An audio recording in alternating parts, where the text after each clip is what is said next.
Question 87. Which of the following best describes the pathophysiologic mechanism underlying her kidney findings? Kidney. Great, so we know it's a kidney question. A 27-year-old woman presents with 3 weeks of fatigue, joint stiffness, and rash. Okay, joint stiffness, rash. Fatigue is so generalizable, it's very nonspecific.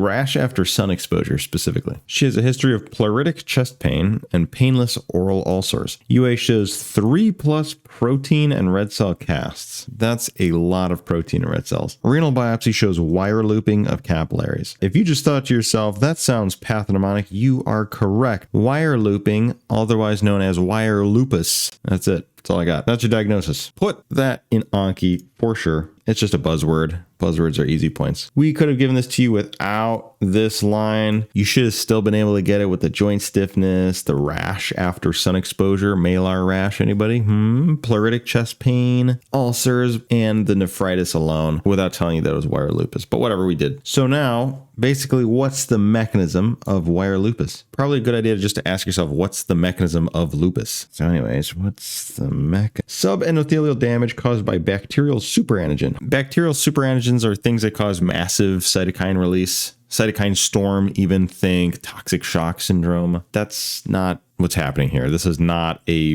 bacteria. It's not an infection at all. So we're crossing this one off. Autoantibodies against glomerular basement membrane. Oh, you mean anti-GBM antibodies? Is that what you're referring to? Because that sure sounds a lot like Goodpasture syndrome. Goodpasture syndrome is its own thing entirely. Think lungs and kidney for Goodpasture. We've got some pleuritic chest pain, but we are clearly told that this is wire lupus, not Goodpasture. So that one's out. T-cell mediated podocyte injury. Not quite the mechanism of lupus, but even if you're not sure, you can skip it, come back to it, and then still get it wrong because you kind of need to know what's going on here. T-cell mediated podocyte injury might represent a minimal change disease or some other nephrotic syndrome. We're not necessarily told that it's a nephrotic syndrome per se. I mean, we have +3 protein, but you classically need a 24-hour UA, or in other words, a quantitative UA. We need to know how much exactly is coming out. So this is not talking about lupus. Cytotoxic T-cell attack on mesangial cells. That doesn't make sense. Why would there be cytotoxic T cells attacking mesangial cells? This is like what happens when you have transplant rejection. So that one's out too. Now we're down with E, immune complex deposition within subendothelial regions. And that's exactly what lupus is. Lupus is autoantibodies. So they're antibodies against our own self-antigen. So let's say you've got your own cell here. This is our own self cell. And then this is the ET phone home receptor. This antibody here, this is an autoantibody. Auto meaning it attacks our cells. So maybe it doesn't like the ET phone home movie and it attacks the receptor for it. Then you're stuck with something like this. Perfection. This is what's known as an antibody antigen immune complex, or you can just call it an immune complex. When the antibody is bound to an antigen. In this case, it's ET. Now we could even separate these from the original cell, and this is the true immune complex, and this is just floating around in your blood, and it can deposit anywhere. In deposit, I mean it just gets stuck somewhere. If it happens to get stuck in the glomerulus, it damages the glomeruli, and that's what causes lupus nephritis. Now the question for you is, what type of hypersensitivity reaction would this be? Type 1 would be the fast IgE mediated, think anaphylactic reaction. 1 for IgE. Type 2 would be antibodies directly causing cell toxicity. So if we went back over here and this autoantibody then bound to our ET phone home receptor and that somehow killed the cell, that would be a type 2 hypersensitivity reaction because this is directly cytotoxic. Type 3 is antibody antigen immune complexes deposit in and damage tissues. And that's exactly what's happening here. This immune complex will go circulate throughout the body and deposit in various tissues, damaging them, including the kidneys, causing our wire lupus, nephritis. And then type 4s are delayed T-cell mediated. Think contact dermatitis. It can take 24 to 72 hours before the reaction actually starts happening. Make sure you know and understand these. Hopefully that was insightful. It's really not that complicated. You just need to know what the underlying mechanism is for the pathology you're considering. So for our lupus, we're forming antibodies against ourself. Those immune complexes go deposit in tissues, and that's what causes our nephritis. Choice E is the correct answer.